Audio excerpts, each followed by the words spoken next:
run out to get your sister. Try and get her out in this weather. She,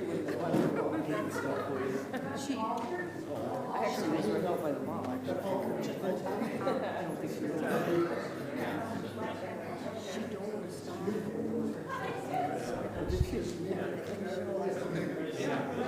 didn't even bother to. If she wanted to come, I would have wanted her. Hey, Pat. Hey, Keith. I think we keep the social media so cool. Yeah. It does.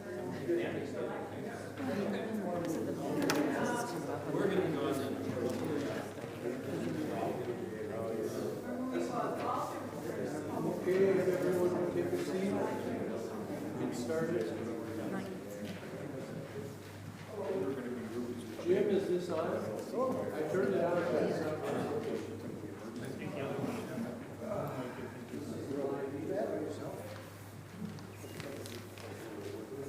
The moon might be for the live stream. No, they would just give her.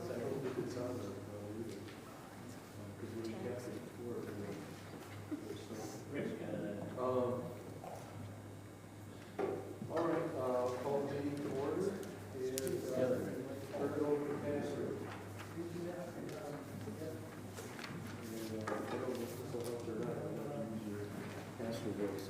We've been censored, huh? Meeting hasn't even started yet. Testing? Can you hear me?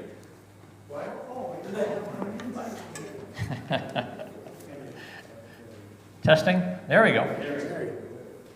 Try not to hold it too close. Thanks for coming out on a cold winter night. To me, it felt a lot colder than 5 degrees or whatever it is. When I was a mission pastor in Richmond, this was actually Midlothian, Virginia, we started out with about 20 people in our core group. And then after about 2 years, I think we were up to about 60. And then after 4 years, we were up to about 100. And then came that 6th year when a lot of professionals moved to their next job. And that's actually what happened. We went from like 100 down to about, I think, 60 again, at least the people who were attending. And it was a good reminder that in spite of all of our efforts, in spite of, I guess, all the people that were brought in by confirmations or by moving to us, finally the Lord was the one who did his kingdom arranging, if you want to call it that. In fact, many of those people went on to other WELS congregations, so even though they weren't involved in our mission anymore, they certainly were involved in ministry. And I think when you look at the history of this church, the numbers that were brought in when the school was here and as the congregation was growing in numbers, and then when the school went away and many of those folks went elsewhere to do kingdom ministry elsewhere, I suppose you could say maybe there were some sinful things involved, like there always are, when people are maybe moving around. Because after all, we're not just saints, but we're sinners. But finally, ultimately, it's the Lord arranging his members of his body to be where he is going to use them best. And I think about that when, again, I look at the number of people that came to us, the number of people that went away from us, even the people that were taken to heaven as part of Christ's body this last year.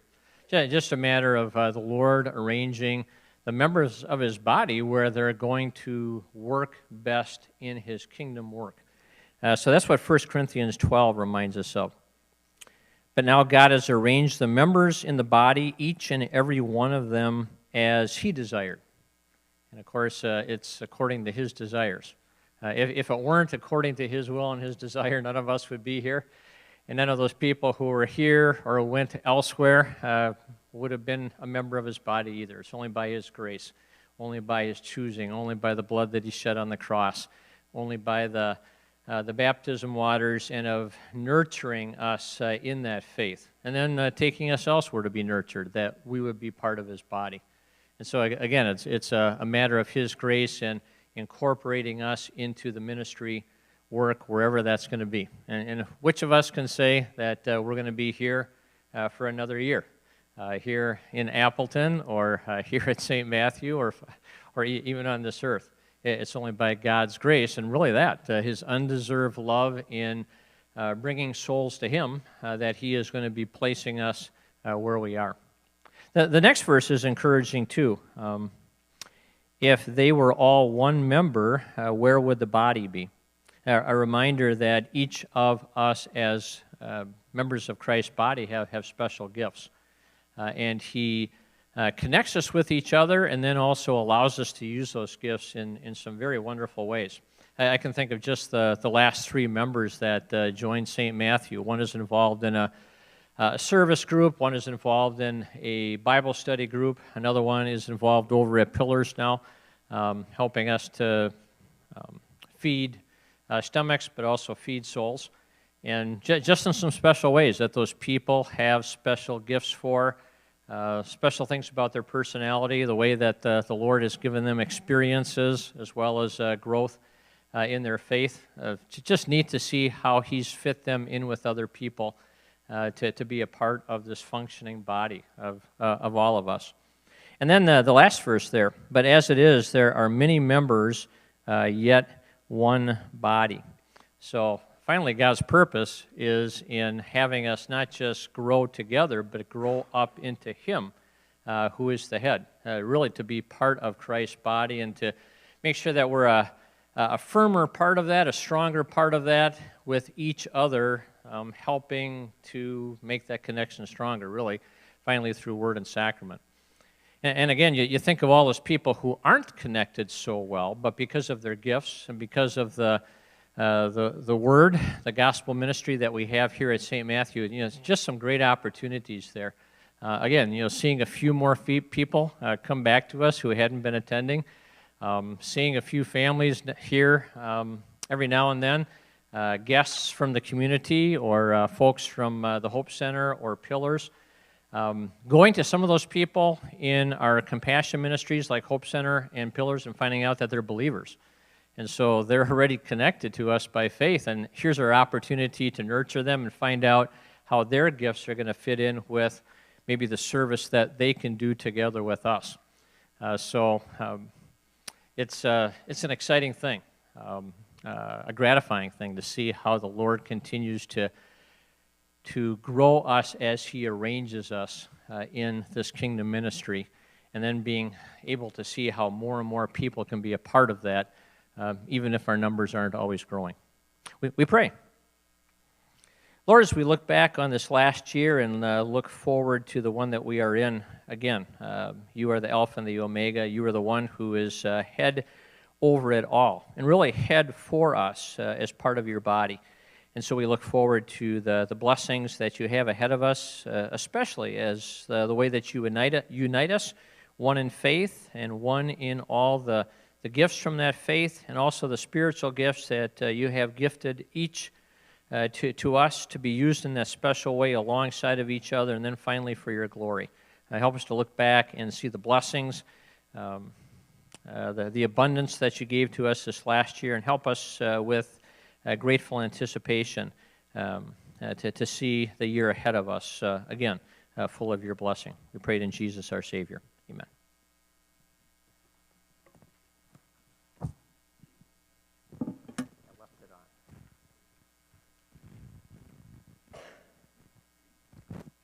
I don't really have much to say to start us off tonight, so let's get right into the reports. I see Al is here. Would you like to come up and do the worship report?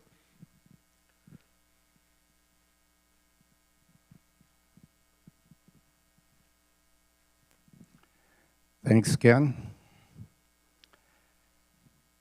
Well, I'm back. It's been a couple years, but I'm back again. Worship elder report, just like an old shoe, it fits again. Page 5. I'm going to highlight just a couple of things on this. It is, basically a summary of last year. And the audio-video booth kind of couple new leaders back there, Dennis and Kelly Becker. They schedule now, do the scheduling, and most of it's done through Sign Up Genius. That's online, which is working pretty well, I think Dennis told me. Also, that third bullet point, about 10 to 20 households live stream the Sunday morning services live, basically. I didn't know how to write all that, but Jim Ulrich told me this, that usually when he's working back there, he can see that about 10 to 20 people are signed in to be watching our services live. And then I looked up on YouTube and Facebook, and the best I could come up with was there were about over 100, 110 maybe each week. I don't know if that doubles up the people on Sunday morning or not, but still over 100 people each week on average after about a week have viewed at least our service, which, as Pastor was saying earlier, I think about how you know, we want to reach and grow, and we'd like more people in the pew if possible. But this is what a wonderful blessing this has been, to be able to reach people from their homes or their nursing home or wherever it might be that they are. Some people, even when they're traveling, I know have connected with our church. So an important blessing. And of course, they could always use more volunteers back there, so sign up. Next, I think I'll talk about the greeters a little bit. Basically, you've probably noticed that our greeter program has been on hold since COVID. And right now, we really don't have a plan to start it up again. I'd like to thank Lori Thurn for her work getting that organized and keeping it going while we had it.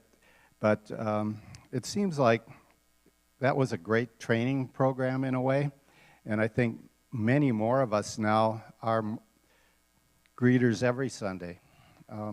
People hang out in before services a little bit back there and greet people, or afterwards for sure.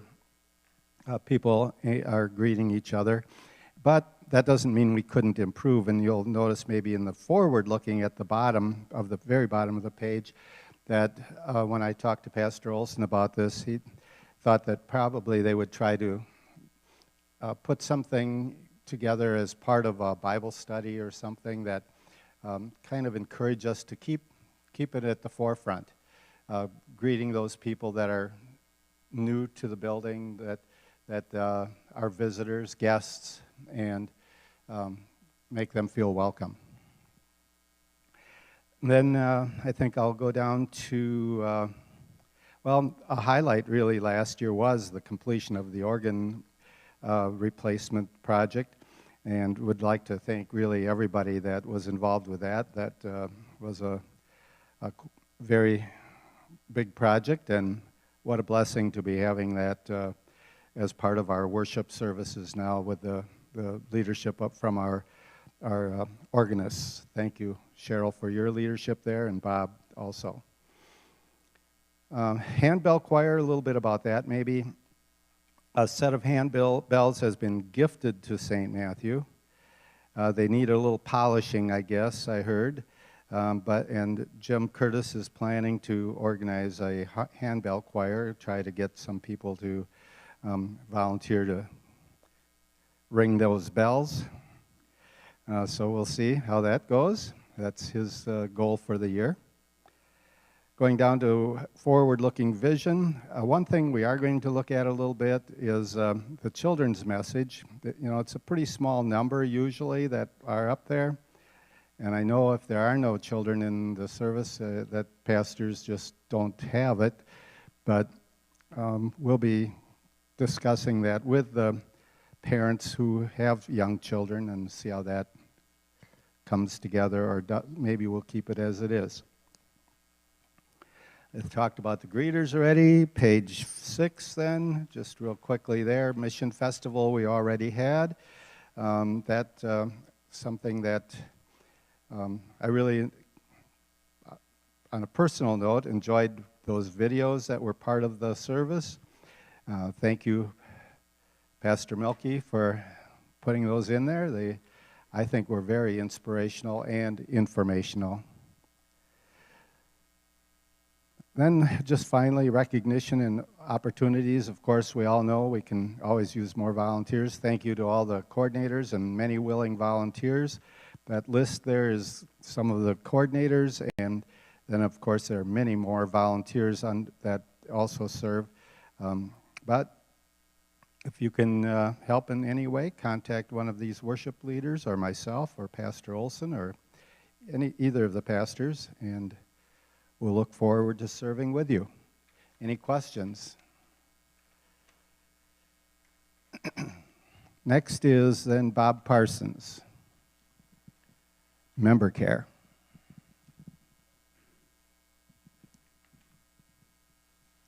Thanks, Al. My report is on page 7, and it pretty much a year in review, and 2022 was pretty much a year where we got things back to normal following the pandemic. Highlighted some of the accomplishments there. That greeting card ministry is an ongoing thing, and there's usually about 40 plus or minus every month as we take an assessment of how many homebound members we have. But they're sent cards for their birthdays and holidays and just generally staying in touch. We continued and resumed fellowship events after service with refreshments at several different, you'll see them listed there, Sundays. Soup suppers continued for Advent and Lent. And we are continuing to bring meals once a week to a couple of our members that are in need and going through some health issues right now. We had the church picnic, which was resuming after pandemic, and we organized a group to take a look and see if we could track down about 22 long-time missing members, and those are turned over to the pastors for further follow-up, and some of them we released at last council meeting because there was no way we could get to them or find them any longer. We did pastor appreciation in October. As usual, a big part of member care are the activities of women's ministry, and we thank them for that. They did a mission festival last year as well as this year. They had ladies' luncheon and garden party. They continued with various Bible study sessions throughout the year. Did the fill the bottle for the pregnancy center, raising $450.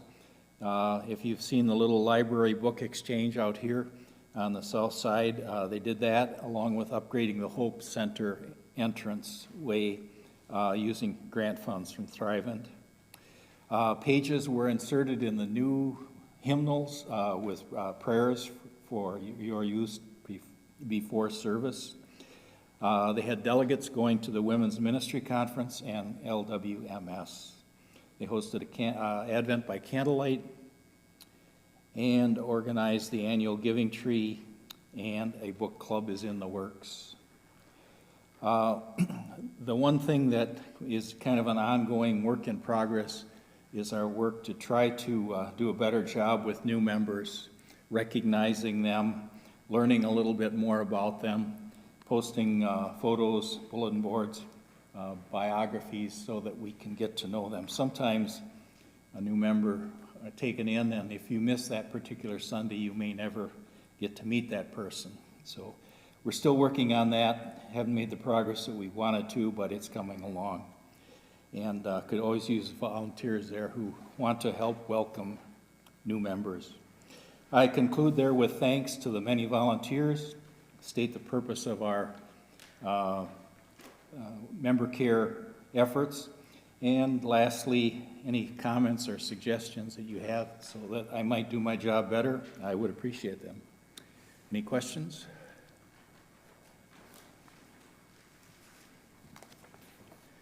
And next we have discipleship.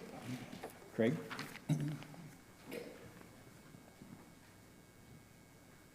you, Bob. Discipleship report is on page 8 through 10. I'd just like to highlight a few things from last year. Start off with the life groups. The life group Program's been going very well. We started the year with 4 groups for the first session, and we expanded to 5 groups for the second 2 sessions of the year. Attendance altogether started with 35 and ended at 47, so it's great. Some of the groups even met during the summer. The stewardship program, our initiative for 2022 was Hope in Action, and Pastor Milky did a wonderful job leading that group. They had some very specific goals for 2022, and he covered those a couple weeks ago in his presentation, and I've kind of listed those here as well. Big one was, one of the big ones was giving, and the goal was a 5 to 10% increase in total congregational giving, and it was actually 13.5%. So God has really blessed our efforts, with all the goals, especially that. Continuing on, other things to highlight, the Connections Committee has been continuing to stay in contact with members. I'm new as the discipleship elder, so I'm still learning more about all the work they've been doing, but from what I've learned from John Pellinan, the former discipleship elder, it sounds like things have been going well with that. Our Bible study is strong. Bible study every week. Pastors have been doing a great job leading and listed the themes for some of the topics they covered over the past year. Sunday school, teen Bible study, women's Bible study, a variety of different studies for people. Looking forward for 2023, for life groups, we have 5 groups where program is strong, and perhaps we'll be able to expand to a 6th group. Already this year we have 55 participants for the first session, so it's strong and people are interested. If anyone here that's not already part of a life group, it's really a fulfilling experience to get to know fellow members and study the Bible. So I would really encourage you to speak to either Pastor Kuski or myself if you're interested in joining one of the life groups. The stewardship program, they've got their theme for the year, A God-Lived Life, and they've got the high-level themes for the different quarters. We'll be meeting in the upcoming few weeks to start planning that out in more detail. Bible study is going to continue, Connections Committee. Recognition and opportunities, a big thank you to the pastors for all their hard work, and all the teachers and Bible study teachers and underground teachers and committees and all the people that volunteer to help for everything. Especially Pastor Milky with his work with the Stewardship Committee and leading that group. And finally, a special thanks to John Pellinan for his years of serving as the discipleship elder. Any questions?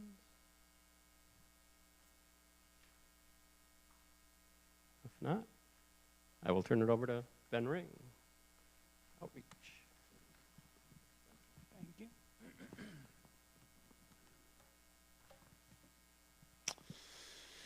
Hello, my name's Ben Ring. I'm the Outreach Elder, but I'm guessing everybody knows that already.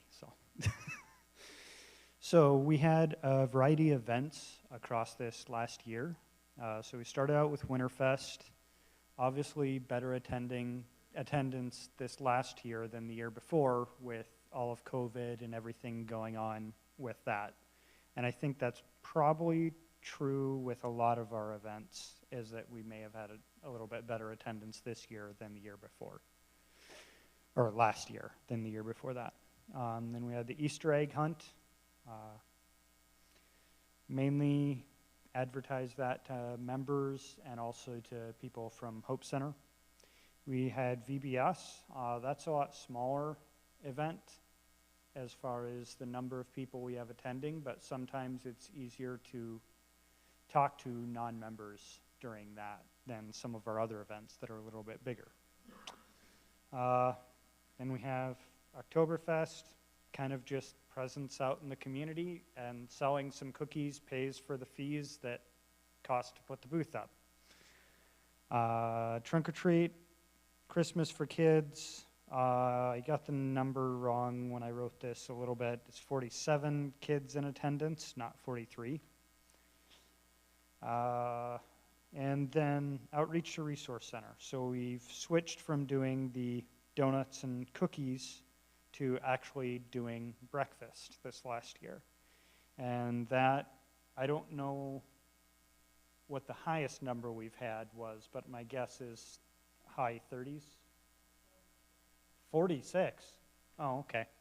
I didn't know we had a time with that many. And if you're looking to volunteer and have time on Wednesday mornings, then we'd be happy to have you there helping out. So Kathleen has been getting better and more associated with learning all of the website and stuff like that. And so we've been doing a lot of various things to either update the website, make things a little bit more approachable, interesting, something you want to read, part of that being like turning the parish tidings into an e-magazine. And then work on making an app for the church is ongoing. So Grief Share offered a winter and then a surviving the holidays session. Peacemakers continues to make quilts. So looking forward in this year, we're looking to continue work on social media and ways that we can reach out to the community, either to get people to attend church or even just to get them to know more about us, so that maybe if they get to a place where they're interested in coming to church, they know our name. And there's some of our events that we're planning on doing, and tentative dates and times for those for the whole year. So I'd like to thank everyone who's helped out with outreach and who's helped out with the breakfast and all that kind of stuff. If anyone has any ideas for outreach or goes to our events and sees something they think we might be able to do better, you can talk to me or one of the pastors, or you can look up when the outreach meeting is or ask me, and feel free to attend. We'd love to have more people come and give their opinions and help us do it better. Any questions?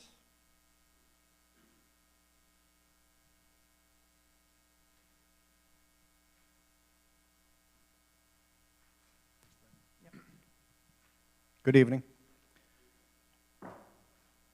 Lucky number, page 13. What you've all been waiting for, the property elder report. Comes out every year. First and foremost, thanks to everyone who has kind of helped me get introduced to the role again. It's been a few years, and it's been great having everyone share that information so I can get back up to speed. So a few things that happened or are mixed in with forward-looking, but one of them was there's just a small issue with the bathrooms. Their toilets were running, and we had to replace the seals and the water level. A leveler was replaced, and there's one other toilet that's just doing some monitoring, but it seems like it's doing pretty well right now. The lights and the light fixtures in the office were replaced with LED units to save some cost. And as forward moving, we're looking at replacing the fixtures in this hallway right here, then the hallway that's going down, and in room 108 as well. There is a possible rebate program that's going on that we could take advantage of. So, Rick, what did you say that was? Possibly, like about $68 a unit right now, and you could get 18. Yeah, so we have to submit that paperwork, but I think it's probably good to try to get that savings when we can. So we'd probably, if it works out that way, we'd like to hurry up and get that moving. I put in here the snow removal team. Great job, as always, on keeping the property safe and ready for the worship services. So I put their names on here. So if you look at them, you know them, thank them. You know, this is one of the things that we never can exactly plan that every Tuesday, get together and shovel snow. It has to be done when it happens, and so not always a lot of pre-warning, so really appreciate everyone's flexibility in getting that done and keeping us all safe so we can worship. The door number 7, which is in the back of the gym, that wasn't working correctly, so we have a lot of people that rent that gym that couldn't get in and out of the doors very easily, so that card reader was replaced, and that seems to be working well. And then the Hope Center door also had some repairs done because it was sticking and jamming, so we're hoping that that's been taken care of. I don't know when, but the campus behavioral rule signages were installed around the property so that it'll help aid if the police come by and somebody is loitering to actually escort them or ask them to leave before. There's a little bit of confusion of who could actually ask them to leave. So that has been taken care of, and I think it's just no overnight parking, and the other one is just no loitering. Okay. And I did walk around too, and they're all over the place. My nemesis, that chairlift that goes between the downstairs and the gymnasium, just doesn't seem to be working very well. Rick, I don't know if you had anything to add about that, but we're looking for somebody who can fix it. We're looking for some parts. Oh, really? Okay. Did you look for unicorns? Because they're probably hiding in about the same place as the parts. The Hope Center rental agreement is coming due, and right now we're taking a look at that contract and just trying to firm that up and see if any additions have to be made for that before we start those negotiations, but that's going to get done pretty soon. And then the big project that is also a lot of work has been taking place up until now, and then of course forward looking is going to be that bell tower. So we have settled as a elder to go ahead and proceed with the one quote that we have.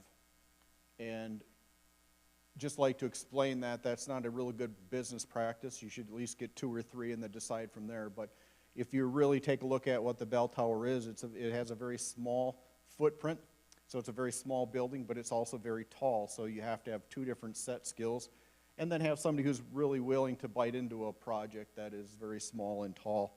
I think we've exhausted our resources, and right now, if we continue to try to wait for some other people to come in and put in their quotations, we're going to run into problems. One is the good, viable quote that we have right now. That price won't last forever. There's something called inflation. I don't know if you guys have noticed that or not, but that might come back and bite us a little bit. But then there's also the construction season when they might get too busy that they no longer want to do the work. So we're pushing on those 2 directions. And I would say, Ken, where are you, Ken? Yeah, Ken. He's helping us with the contract portion of it now and probably tidying up just a little bit of the quote to make sure it's totally in spec. Anything you'd like to add on that? Okay. All right. That is my report. Any questions? I hope none, because I don't know the answers yet. Okay. Treasurer's report, sir.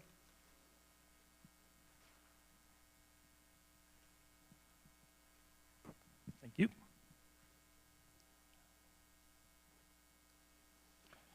Treasurer's report starts on page 14, but it, for the most part, will also be on the screen up here, which is where we'll kind of follow along, and then we can come back to the report if we have any questions. I'm going to stare at this one, but I think that one's going to have the same thing on it. In your handout, of course, on page 14 is the report. It's kind of small up here, but you've got it on print there. The biggest thing I wanted to highlight in there, I think, really, we'll talk about all the numbers that are in here, but probably under just the general items up there, just that our 2023 budget was approved, of course, back on December 6th, and that was the final number of the budget going into 2023. So that was the only thing I was going to highlight. Otherwise, we'll go through the numbers on here as we kind of go forward. Also, in your pamphlet there, of course, are our P&L and also the balance sheet. We'll highlight a couple items on there, and as well the numbers as we kind of focus through the presentation here. And then finally, in the back there is the sheets that I always think are colorful, I guess, but it kind of gets everything on one sheet, and it's kind of an explanation tool for me.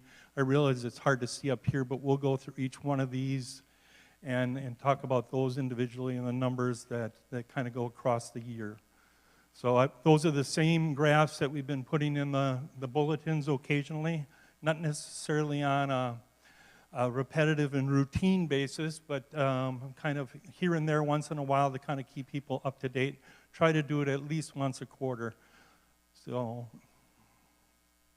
and it's, if we kind of focus on that, the top one on page, I guess it would be page 16, is this one here. And the top one is actually our congregational givings, okay? We keep our congregational givings separated a little bit from overall givings, just so that we know the difference, I guess, between the two. So first we'll take a look at the congregational givings. And two things we want to look at is not only a look back on 2022, but also the last quarter, because this is a last quarter meeting as well as a year-end meeting. So we'll start by taking a look at congregational givings for the fourth quarter first, and that just focuses in on those last 3 months, of course, October, November, and December. I'll zoom them out a little bit so you can see them up there. As you kind of look at them, you can see December kind of took a nosedive, and there's a good reason for that, and I guess it was planning more than anything else. I think when we were doing our planning, we didn't realize that Christmas was going to fall on a Sunday this year, and of course that meant not an extra service, extra couple of services that went into that. So that kind of took a bit of a toll on December. So, but when you average out all of December, it kind of, I mean, all of the fourth quarter, it came out about $4,000 below what we had budgeted, or $4,129. Nonetheless, it's been a great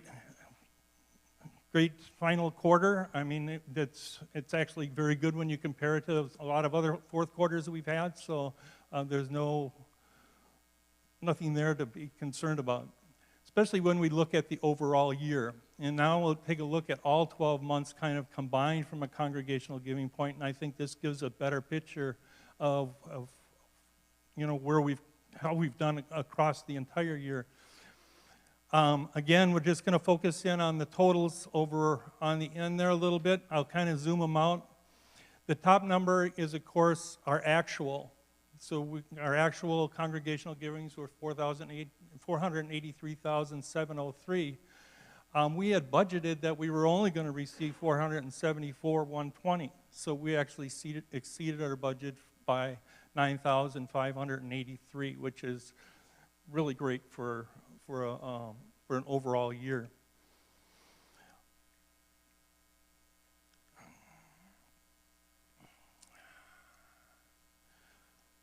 And this, when we look back, actually, again, we've talked about this a little bit, but 2021 was actually a COVID year. So it's hard to really gauge anything from that. We finished 2021 a lot farther in the hole than what we had hoped we were going to.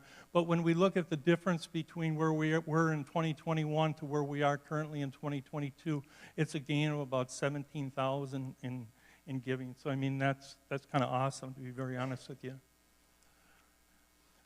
Now if we kind of go to the next one, which is the chart in the middle. Okay, so this one it's income, not only congregational givings, but all other givings as well, or all other income as well. So things like the rental from the duplex, or the rental from the Hope Center, or the rental from Pillars, or the use of our gym.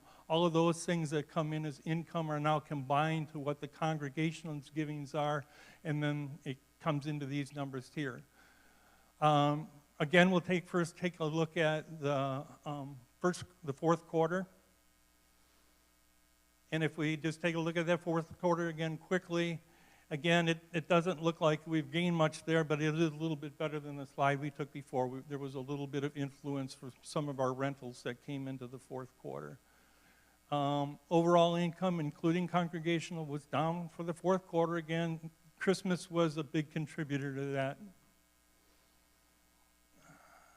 So if we take a look at it from an annual standpoint, the whole year, We actually can see that we finished the quarter, and I'll zoom in on that again a little bit. We actually finished the whole year $22,145 ahead of what we had budgeted. So from an overall income standpoint, that was really a blessing to our budget, to be honest with you.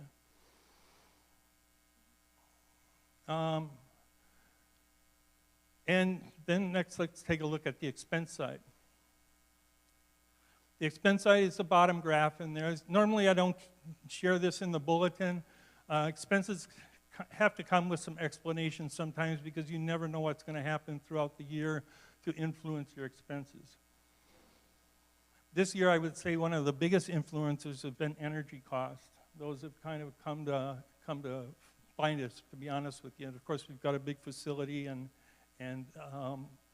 last year's budget didn't reflect what we saw coming into this winter here. So some of that ended up in the fourth quarter of our expenses as well. But first, let's look at the fourth quarter. And again, I'll kind of pull those out for you. You can see they're all over budget for the quarter. And there are actually a lot of quarters that actually are over budget. But we'll explain some of that. Fourth quarter expenses came in over budget, a total of $8,992. A lot of that was increases in energy costs. If we kind of take a look at it from the complete year, again, all 12 months now, just kind of looking back on 2022, and zoom out, you can tell that we were over budget by about $38,288. I am going to qualify that a little bit, and there's some reasons that it's that far over budget. There are some things that were in the expenses that actually were paid for by other sources, and I'll explain that a little bit here in a second. So we said that we budgeted the expenses of $497,198. We actually had expenses of $535,486. That put us in the hole at $38,288.21. And there are things within that expense too that I just want to kind of highlight, and that those expenses actually were covered by some other decisions that the council had made. One of the examples is we replaced the windows in the duplex next door. I don't know, Dave Stark did that, but it was an expense, of course, that came to us. It'll probably save us a lot of energy in the long run, but new renter up there, the windows were in awful shape. It was time to replace them. That was an expense. That was actually covered from our building fund, so it's not like it came out of a budget expectation. Another example is we purchased new hymnals. The pews have about $5,481 worth of hymnals in them. And I shouldn't say just hymnals, because it's not just the books. There's other things that go along with the whole service builder and things that go like that along with it. So, temporary repairs to the bell tower. Those actually came out of the bell tower fund. So again, these are funds that have come to kind of take care of these costs when those decisions were actually made. Another example, the sound system, when we had the mishap with that, that was about $7,400 and some odd dollars. That was actually covered through our insurance claim. Repairs to the east wall of the church, that was kind of a huge undertaking. A lot of that happened in 2022 as well, and those costs were covered by actually some donations as well as some building fund efforts. And then we had our emergency repairs to the sewer line, which of course came out of building funds as well. So when we kind of total those all up, I guess this is kind of, we're looking, if we offset that $38,288, which was kind of our over budget, and we had $23,000 come in from our memorial accounts, our building accounts, and those other accounts that kind of offset that $38,288. When we do that, we find we're actually over budget on our expenses really by $14,874. If we go back to what we were talking about on the income side, we finished the year $22,145 ahead. When I look at the net between those two then, we actually finished the year very blessed, ahead of our overall spending plan by $7,270. So again, a very blessed year. A couple of things I wanted to point out on the P&L. As you kind of look at those, you're going to see a couple of them that pop out at you. Probably mission outreach kind of jumps out, and that's because when we put together the 2022 budget, we had no idea that donuts for discussion or breakfast with pillars was going to take off like it has. I mean, we started out with like, I think, Judy, what, 4 or 5 people sometimes, 7 people, and now it has grown into the 40s. So that expenditure has, of course, been showing up in mission outreach. Going into 2023, it has now been budgeted. When it was put into 2022, it was not even budgeted. And then properties, we talked about that a little bit. The offsets that went in there that came from other building funds and things of that nature, or planned spending. And then the other part that I would say is in that number is our energy costs. And then worship, you'll see the worship number is kind of skewed as well. And the reason behind the worship number, of course, is the almost $6,000 or $5,000 some odd dollars worth of hymnals. Questions?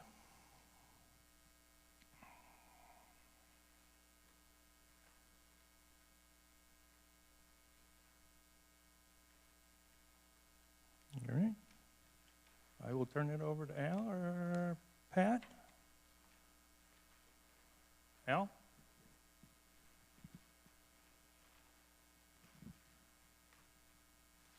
Thanks, Rick. There's 2 reports from the foundation. They're on pages 18 and 19. We know this is an annual meeting, and that's what's on page 19. But each quarter during the year, I got to stand up here and say how bad things really were. And if you look at the annual report, it's not good. But if we look at the 4th quarter, and I just want to spend a minute on that, we can see that if you look in the 3rd column under the contributions, if you look down the bottom, there was $17,201 came in. And if you look at the notes, that's a combination of a $15,000 member gift that was designated specific for operational, and $2,201, which came in from many different contributions of members, which was not designated, so that was split between the 6 funds. So if you look down, ministry had 661, evangelism 330, public ministry 110, operational was big with the 15,000. That's because that designated 15,000. And then FVL and Wells were both 220. And again, those numbers are based upon ratios that we have in our bylaws of what percentage goes to each fund. Clear as mud?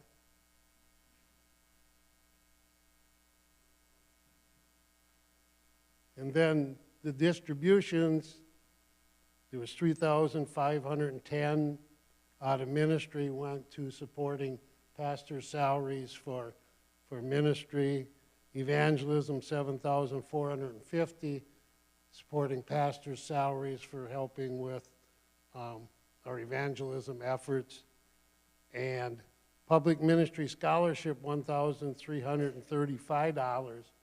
We had no requests this year for members for dollars, so the dollars were requested and given to our Adopt a Seminarian program, and that's part of the changes to our bylaws that were approved this year. Previously, we could only send dollars to members of the congregation, and since many years we don't have members asking for those dollars, it was felt we could support other WELS efforts in scholarships and education. And then the point from there, if you look at the fourth quarter gain, we had 50,998.69. Finally got back into the gain column, which I said after 3 quarters of not looking so well, that helped. Any questions on the quarterly report? Al?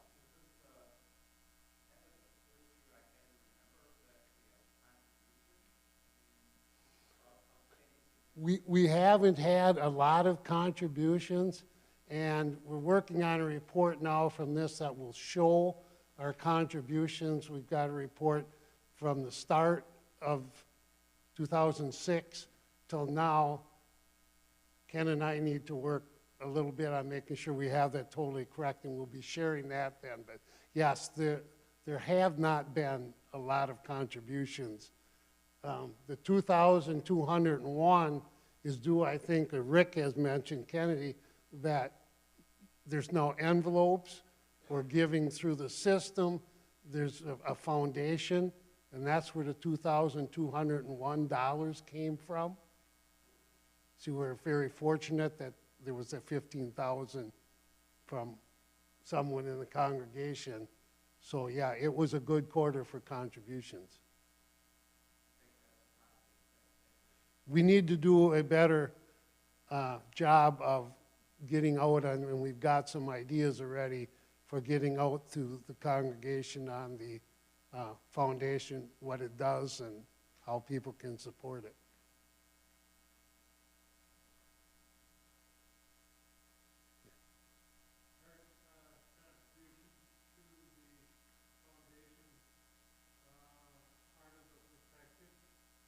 Okay, good point, Ken. Any contributions of new dollars, and these were all new dollars that show in the contributions, they also update the protected value so that the 661 now becomes a protected value, and ministry has increased that by 600. So as the balance goes up, that $661 we cannot give out, but have increased the value. Yes, thanks, Ken. Any more questions on the quarterly report? Go to the annual report.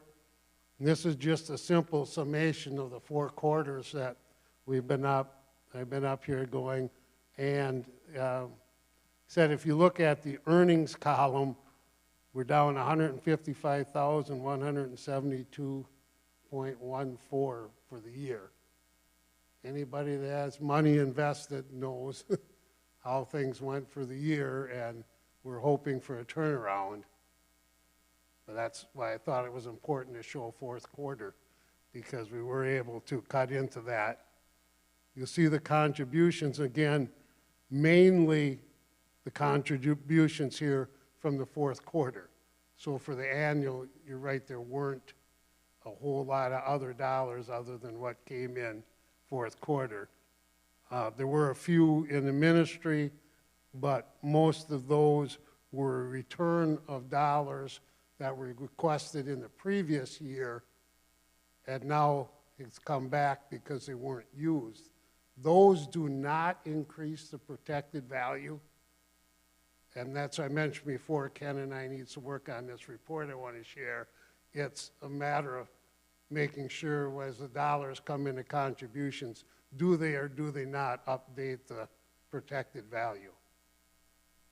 Those were a return of dollars, so they were not new contribution. The distributions for the year, $60,495. So even with the loss of $155,000 in value, we were still able to disperse $60,495.83. And again, the distributions for 2022, the amount was set back in 2021 based upon how well the foundation did from October 1st of 20 to the end of September of 21, and that was a real good period. So we had said we would disperse or make available $60,000 here, and then the market went the other way.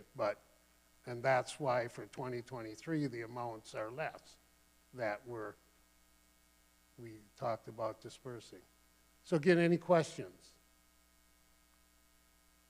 If you have something afterwards, stop me. I'll be happy to talk to you if there's still not understanding how it goes. I see Pat standing there, so I'll turn it over to Pat. I just wanted to add a couple of things. Al Robel asked a good question, and you're a good Ed McMahon. You set me up for that one. There are giving envelopes this year. I don't know that we had them in the envelope pack last year, but so look for 2 blue envelopes that you could certainly use if you felt that you wanted to support the foundation and give money that will never hopefully go away. Your base money stays in place, and only the interest earned or earnings earned is ever dispersed. Your original gift of whatever it is what we know as the protected balance, and we can never give that away. Only the earnings, in the spirit of like an endowment. So in this year we have 2 envelopes, blue. May 7th is a special offering envelope for the St. Matthew Foundation, as is Sunday, October 1st. So those are 2 times this year that there is a designated envelope, and in addition to that, the regular envelopes, I guess you would call them special envelopes, that are in the pewbacks, have a place where you can check off also a special offering for a number of very worthwhile activities here at church, and the foundation is an option there as well. So again, that's another way you could occasionally or routinely support the foundation and give gifts to this ministry, again, along with the other ones, General Fund, Altar Flowers, Benevolence, Building Fund, Foundation, FEL, LWMS, and Wells, the white envelope with the green. So there's new opportunities, plus the website now is set up to take offerings to the foundation, and we've had some of that, so exciting, and that's generated some additional dollars. Also in the past, there was a question raised from the floor, I don't know if we've addressed this or not, about advertising or promotion. What is the foundation? How do I know more about it?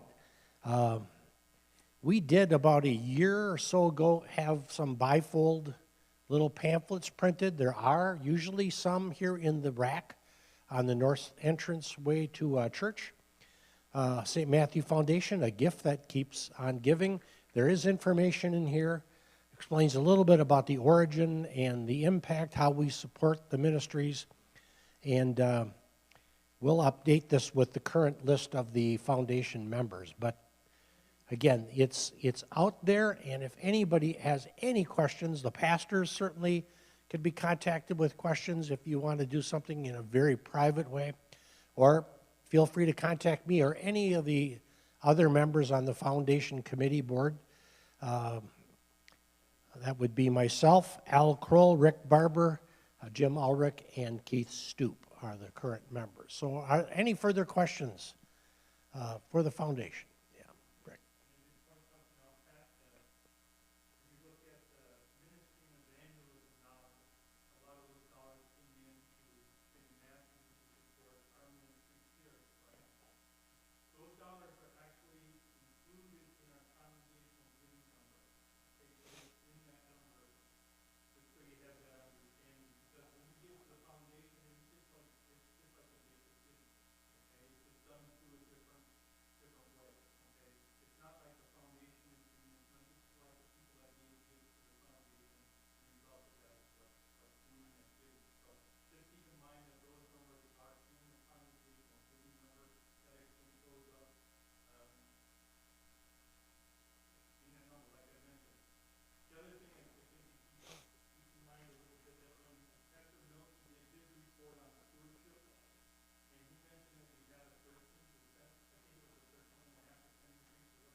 And we did, the money was approved by the Foundation Committee last year for the, I call it allotment, disbursement for this year, and I believe the church already has received the funds, should have by now for operations, which was $5,510, and then 2,130 each were sent to Fox Valley Lutheran High School and to Synod.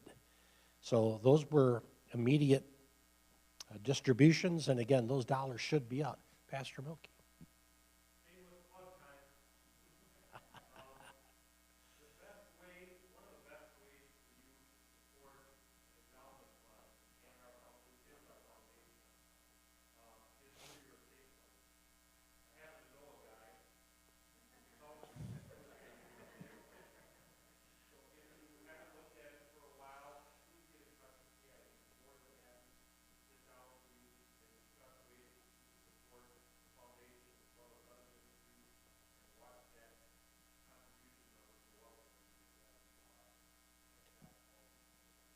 Excellent point. I still owe you that lunch, so. There be no other questions. Thank you appreciate your time. Well, who's up next? Let's see. Pastor's report, Pastor Kuski.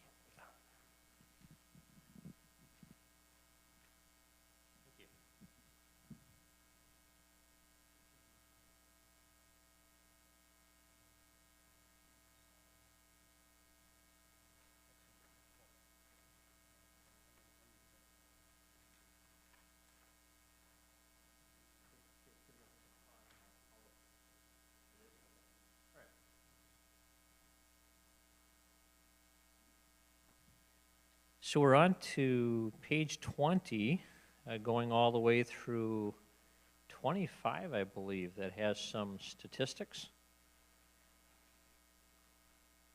So starting at the top of page 20,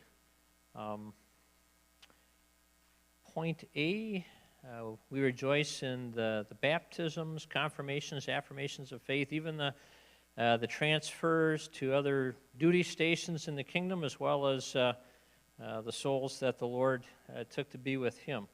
And those can be found on page 23 under the membership gains. So you can note some of the names there that we were blessed with and by as they were with us. And then point B, decline in the membership numbers. You can note that. Membership losses going on to the back of page 24.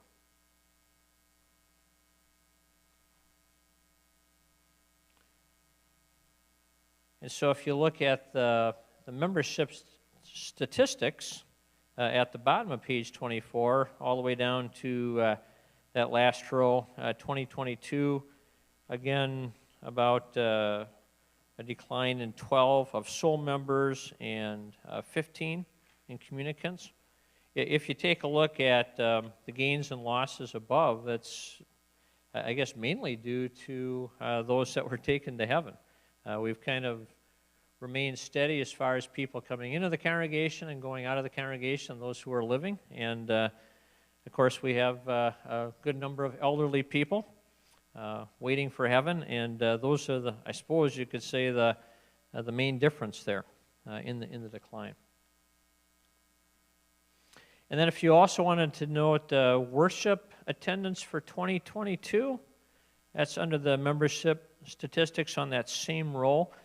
You might note that the average weekend worship attendance, 158, is a bit lower than the 175 that was reported, I think, in discipleship and also the stewardship. I think that 175 number was from the last quarter. And the 158, I think, is more accurately representing the whole year. I guess what that does show, though, is that at the beginning of the year last year, we were still kind of getting over COVID. You know, if I recall correctly, that first quarter wasn't very high, about 130. So we're back into the 160s, 170s now, which is good to see. Then going down to service and love and pastoral contacts. Again, you can just note on page 25 the pastoral calls, including Pastor Geiger, who continues to make the bulk of the shut-in visits. We've continued to increase the number of homebound people that we have, not just the elderly, but unfortunately sometimes those who have suffered some pretty severe injuries or illnesses, and serve them faithfully as well. Pastor Olson is not here. Obviously, he's serving the 5th day of his mandatory time off, but he does plan on being here tomorrow. I think it's had to get back into the office. But in place of him, in the Pastor Olson's report down towards the bottom of page 20, I think the first 4 bullets there, we've got Jim Ulrich serving now as our technology coordinator, as well as helping the people who are involved with that. We've had the new hymnal introduced by worship and many of our musicians, our choir. Kathleen has been at it for a whole year now. That's hard to believe. And then even a property crew in place. Boy, last year we were wondering how we were going to deal with all the facility items that we have, and we've really been blessed with people ready to go at things, sometimes even a couple of people going at one project and making sure that it got done. So very blessed there. And then underneath number 5, Pastor Olson also reports that first bullet under mission and ministry, the extra space that the Hope Center has had has just been a remarkable blessing for them. Rather than trying to figure out how they're going to serve the half a dozen clients that all come in at the same time on certain days, there's a much more orderly and expeditious way of serving those folks. So that's been wonderful. If you flip the page to page 21, under community outreach, a little bit more about the Hope Center. If you look underneath number 9, you can note some of the fruits. I guess you could say maybe some modest ones there, although the numbers have been growing of those clients who are participating in some of our outreach events now. Christmas for Kids, I think we had 9 families, which is an all-time high for us. And the next bullet underneath number 9, that number continues to grow, the 90 families that are being phoned or communicated with. That includes not just those that we phone, but those who come in and spend some time talking with our volunteers. So with that in mind, Pastor Olson and I got talking, and we also talked with the council last couple months and came up with a more enhanced outreach by myself that the council is directing us to do. That's underneath number 10. So the plan there in the bullet underneath number 10 is for me to be working on those goals of bridge building and witness training for the volunteers, especially in the Hope Center, and then also to be working with the leaders there, the new director and the coordinators, and then even to hopefully have more of a participation by our Fox City congregations in following up on many of the prospects that we have coming to the Hope Center that are often outside of our parish area here at St. Matthew. And so the idea there is for me to spend more time over there working with the folks in the Hope Center to have some of that outreach happen. For instance, we have any number of people who said that they're interested in getting their kids baptized, but trying to follow up with them in a more timely fashion. I think sometimes we've lost the opportunity. And if we have our volunteers aware of those and passing those requests along in a focused way to myself, as well as Pastor Olson, I think we can do a better job there. And then we also have folks that continue to come to us from the Pillars Resource Center in our move-ins. And once they move into housing, they often lose the connection with Pillars. It's kind of up to them to follow up with their caseworkers. So, who is kind of there walking along with them and checking in on them, and especially giving them encouragement from the Word, from their Savior. So we're hoping to be able to do more of, that follow-up that just hasn't been the case at the Hope Center. And Lord willing, we'll see more of those fruits as far as baptisms and people that we're discipling. In order to make that happen then, the second bullet underneath number 10 is the council has accepted a redistribution of duties. Basically what that means is for Pastor Olson to be preaching 2 Sundays and doing Bible study for those weekends, and then for me to take a 3rd Sunday. So 2 for him, 1 for me. And so the idea there is to give me more of that time in the Hope Center to do some of that outreach work. It doesn't mean that one of us is necessarily a better preacher or Bible study teacher and the other one is a better outreach person. That just seems to be the way that our duties have fallen well, and the council was in agreement with that. The idea is to do that probably up until summer, maybe into the summer, and then by the end of the summer for the council, even for the congregation to take a look at how well that is working. And hopefully we can provide some good data so that you can kind of see what's being done, and also how well, I guess you could say, the fruits from that are being realized. I might just stop there just to see if there's any comments or questions regarding that. Yeah.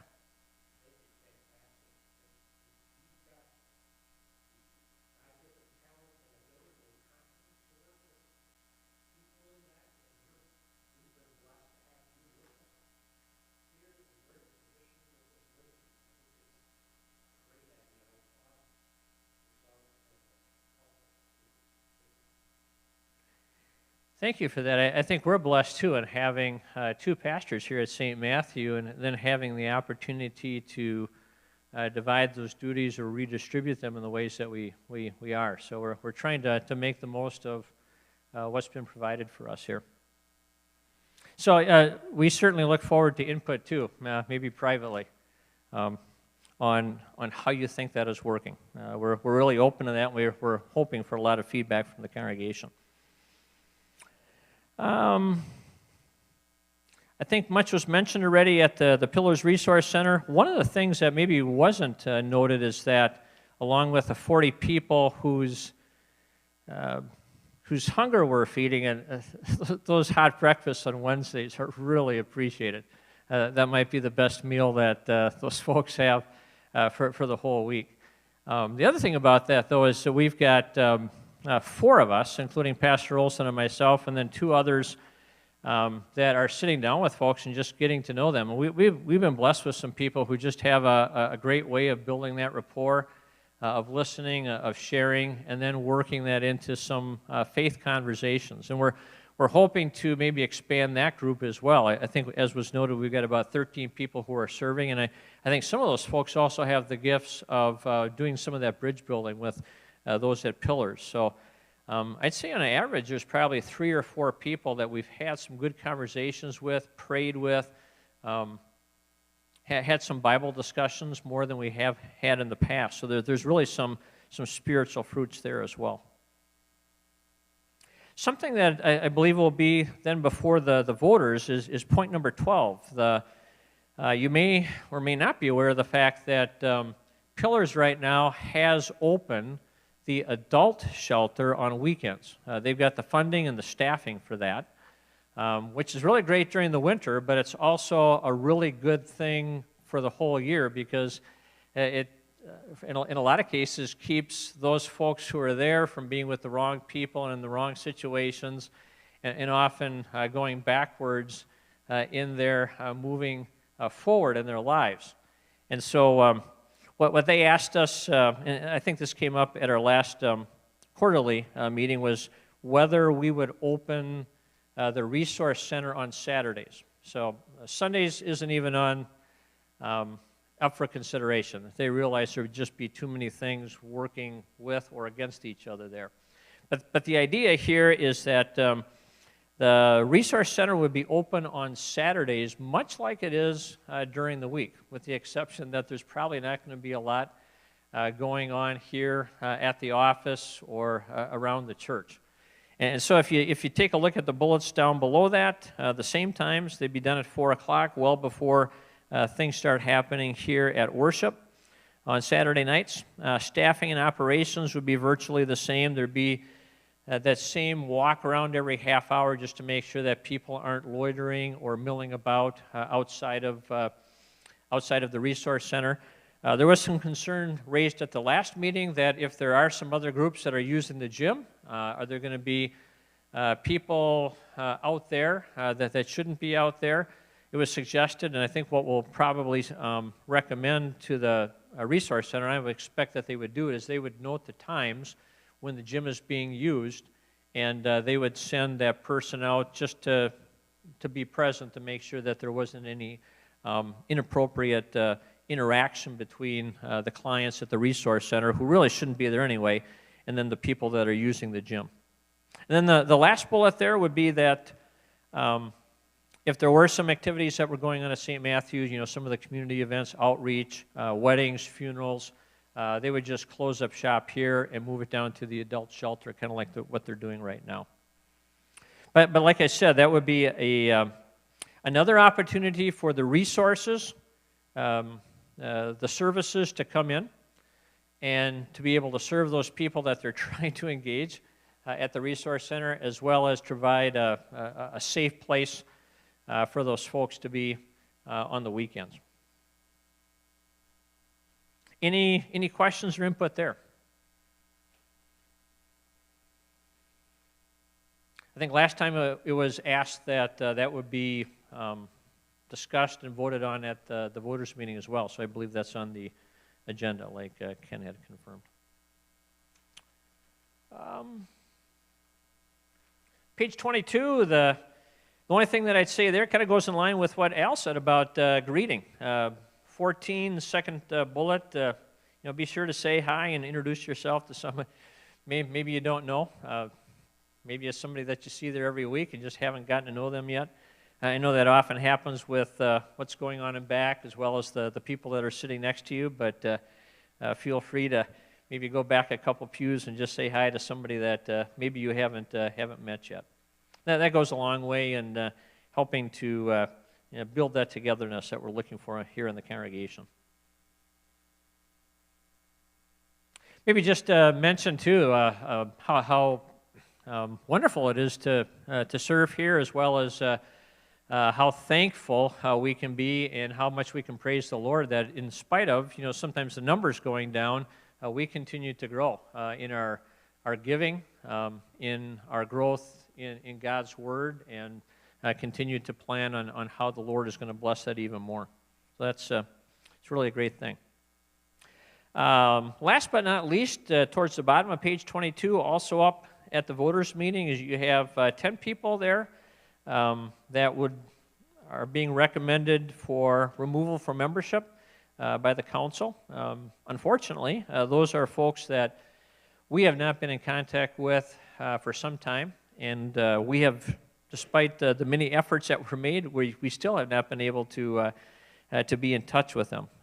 In some cases, by their own volition, they don't want to be contacted. So, again, if there's any more knowledge of how, you know, there might be a contact that is made, we could delay that removal. So that can maybe be brought up now or also at the voters' meeting.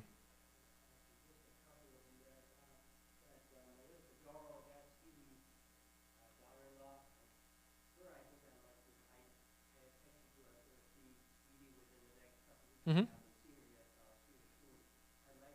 Get an address there. Okay.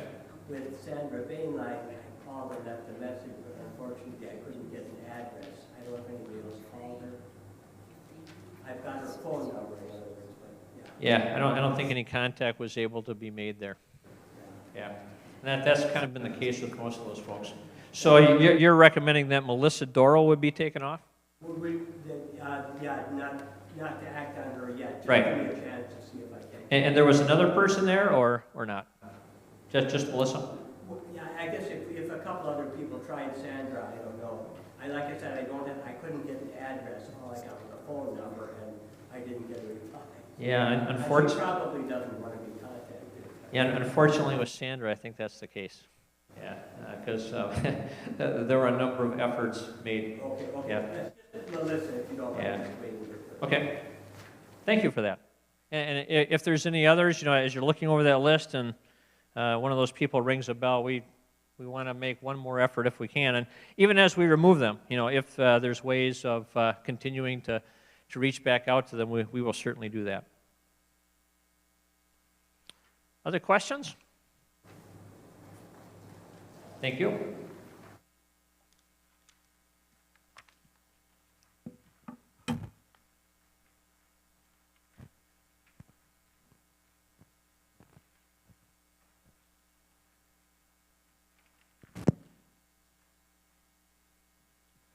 Okay, next up on the agenda is an update on the bell tower repair. And I've got Rick Kennedy's name on that, but I see Rick Fransky is here too. Either one of you want to do a little update? Yeah, there's not a whole lot to update at this point. As you all know, that we did select a contractor, Stats Construction, in which they're working on the contract right now that we need to get in place sooner than later.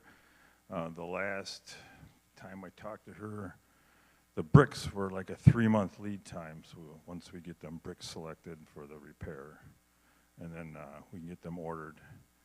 And at that point, then we can go in and put together a high-level timeline schedule for that construction project.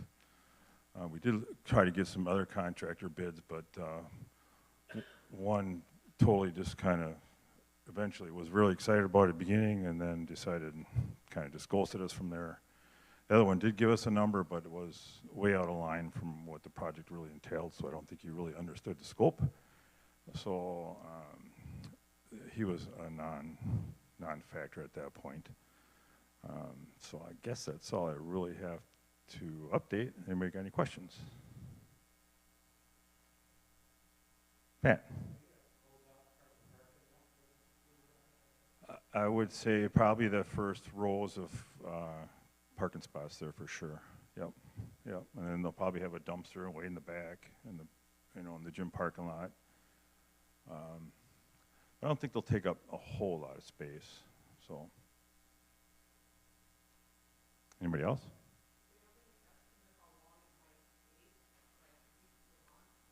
I'd say once we get the brick and stuff and get that, once we get the order in for the brick, and then I'm going to have them come up with a milestone schedule so we can get a start date and all that type of stuff from them. Because we won't get much out of them until we get the contract in place. Anybody else? All righty.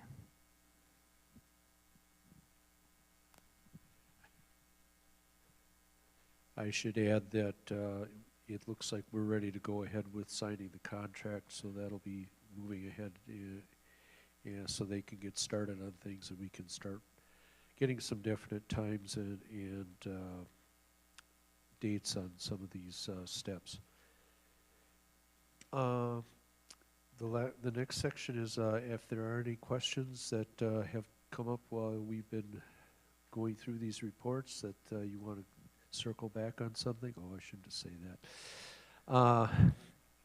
If there's something that you thought of afterwards that you'd like to raise right now, but while we're still thinking about those reports, anyone have any questions? Okay, if not, I'm going to close the forum and call to order the voters meeting. And the first item is to approve the minutes of the last meeting on December 6th.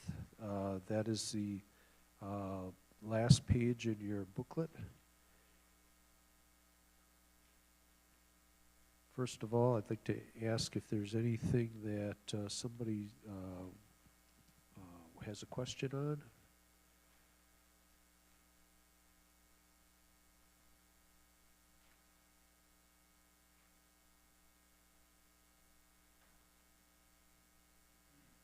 Seeing no questions, I would call for a vote, a voice vote, to approve the minutes. Okay, motion made and seconded. Is there any discussion before we vote? Okay, I call the motion. All in favor of approving the minutes, say aye. All opposed? Okay, minutes are approved. Next item, and I should bring my list up here.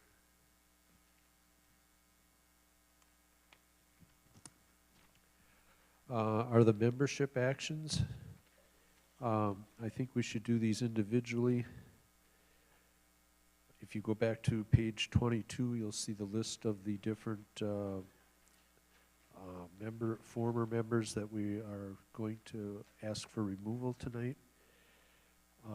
Like it was pointed out in the report, all of these people have been attempted to be contacted many times, and we just are not getting anywhere with those. We will leave out Melissa Doro, so Pastor Geiger can follow up on his contact and hopefully at least get a little more information before we move forward. Let us start with Lawrence Bainline. I would entertain a motion to remove him from the membership. Okay, I have a motion and a second.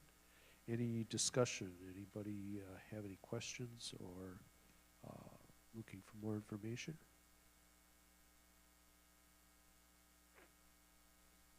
Okay, I will call the motion. All in favor of removing Lawrence Bainline from the membership, please say aye. All opposed? Okay, motion is passed.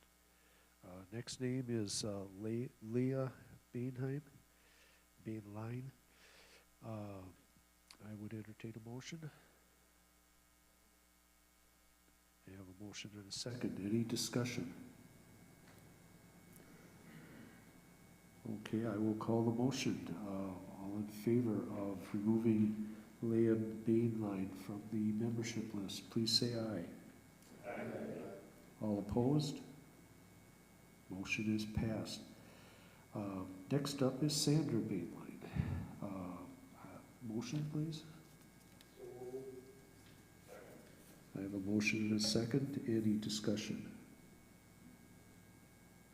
Okay, I will call the motion. Removal of Sandra Bainline from the membership list. All in favor, say aye.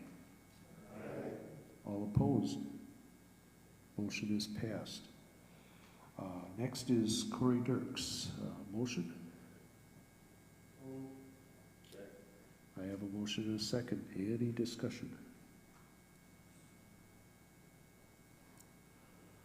Okay, all in favor of removing Corey Dirks from the membership list, please say aye. Aye. Opposed? Motion is passed. Next on the list is Christy Dirks. Motion, please. I have a motion and a second. Any discussion? All in favor of removing Christy Dirks from the membership list, please say aye. Aye. Opposed? Motion is passed. We move to Kelly Martin. Motion, please. I have a motion and a second. Any discussion? Okay, I will call the motion to remove Kelly Martin from the membership list. Please say aye if you're in favor. Aye. Opposed? Motion is passed. Next on the list, Jacob Ostrander. Motion, please. Okay, I have a motion and a second. Discussion?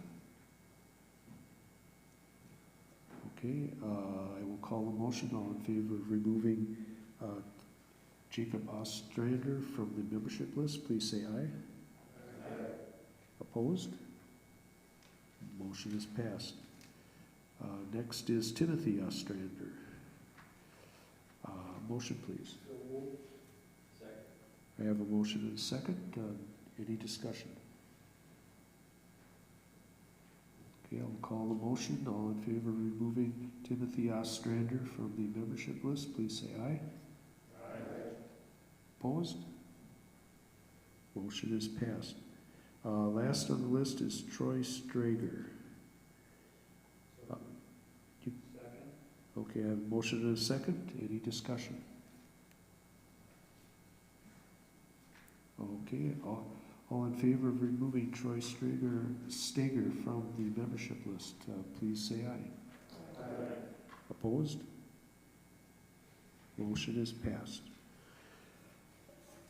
Okay, next on the agenda for the voters meeting is to accept the financial reports. That would be the I have a question. Yeah. Oh, yes, I'm sorry. Yes, there is release down there. I missed that, yes. Okay, we are looking to release Kimberly Schmitter. I believe, if I recall, she was going to a non-affiliated church. Is that correct? Anyway, I will entertain a motion to release Kimberly Schmitter. I have a motion and a second. Any discussion? Okay, all in favor of releasing Kimberly Schmitter from our membership list, please say aye. Aye. Opposed?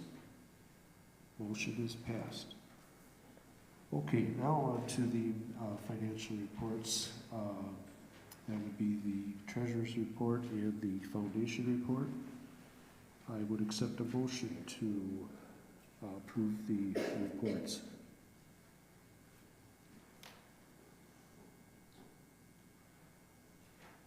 No motion? Second? Okay, I have a motion and a second. Any discussion? Okay, all in favor of approving the treasurer's and foundation reports, please say aye. Aye. Opposed? Motion is passed. The reports are approved. Next up for vote is the opening of the PRC on Saturday for operations. Pastor covered that in his report. Are there any further questions about that?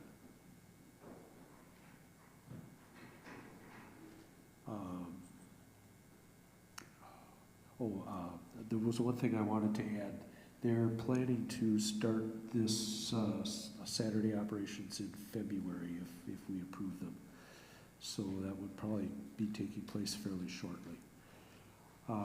Do I have a motion to approve the? Okay. Motion made and accepted. Any further discussion or any questions? Yes, Pastor. One question is, when there's an event going on here on Saturday, is that something that the office staff and the pastors coordinate with them? Yes, I believe they are being given a copy of our church calendar, so they can plan ahead as to which dates we will have something taking place on a Saturday. Those occasions where they can't plan ahead, like say for a funeral, they'll be notified, but they won't have as much advance notice. Okay, thank you. Any other questions? Oh, yes. What happens if church members want to use it for pickleball or a group get together? Does that close it down for? It depends on the event. I mean, if you're in the gym all the time, I don't think it would be much of a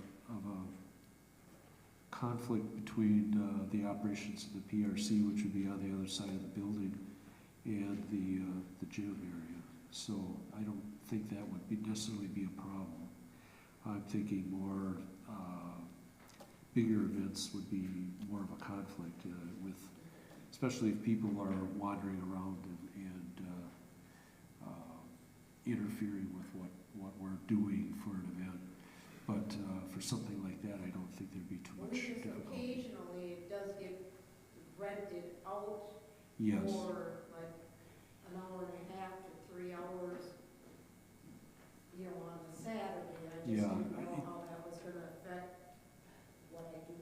Yeah, there was a little bit of in the report. report, there was a line on that too, that generally speaking, they will try to keep the Pillars clients away from anything going on at the gym with the gym rentals, in case they wander over there. Generally speaking, they're patrolling the area quite a bit, trying to keep people out of places they're not supposed to be, and from just loitering around, so.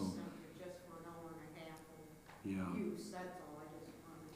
Yeah, I'm hoping that won't be a problem, but we'll see how it goes. And then if it requires more monitoring on their part, then that's what we'll be suggesting. They've been pretty amenable to any suggestions we have about policing the grounds a little more if we've been finding problems.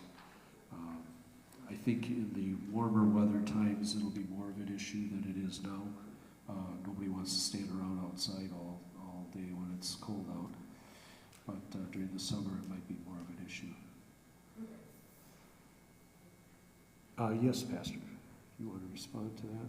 It's kind of going on right now because sometimes the gym's being used in the afternoon. Right, yeah. The whole center is open, and I don't think we've ever had any interactions or any problems with clients back there. Rarely our Hope Center considered Pillars clients back there because they're coming in the other way. Yeah, But I think it would be taken into account, the schedule that's over in the gym, and then they'd have people out at the beginning and also at the end of when that activity was taking place. Yeah, there was that one time we had somebody camping out back there by that corner of the gym where they were kind of out of sight. I don't know if they interfered with anybody who was using the gym at all, and I didn't hear anything that they were, but once we found out that there was somebody back there, they were cleared out, and now there's a sign posted there, so they aren't supposed to be there, and it's clear they're not supposed to be there, and if the police, when they're going through here, if they spot somebody there, they can always ask them to leave. So I'm hoping, plus Pillars is now looking there too. That location was kind of a hard to spot area, unless you walked all the way back there and looked. You couldn't tell that there was somebody camped out there, so once we were aware of it, I think that it's being checked so that that doesn't happen again. Any other questions?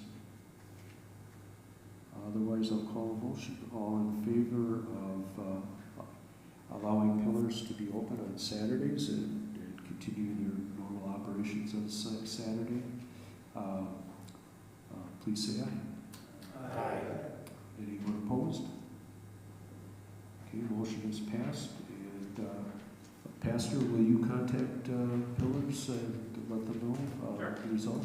We've got a meeting on Friday, too. Yeah, that's true. Yeah, that's coming up. Okay, next on the agenda is to adjourn the voters meeting. Motion to adjourn. Second. Okay, I have a motion and a second. Any discussion? Any questions on anything that we've discussed tonight that you have been waiting for this moment to tell us about? Okay, call a motion. All in favor of adjournment, please say aye. Aye. Opposed? Vote meeting is adjourned. And Pastor, I'll turn it over to you.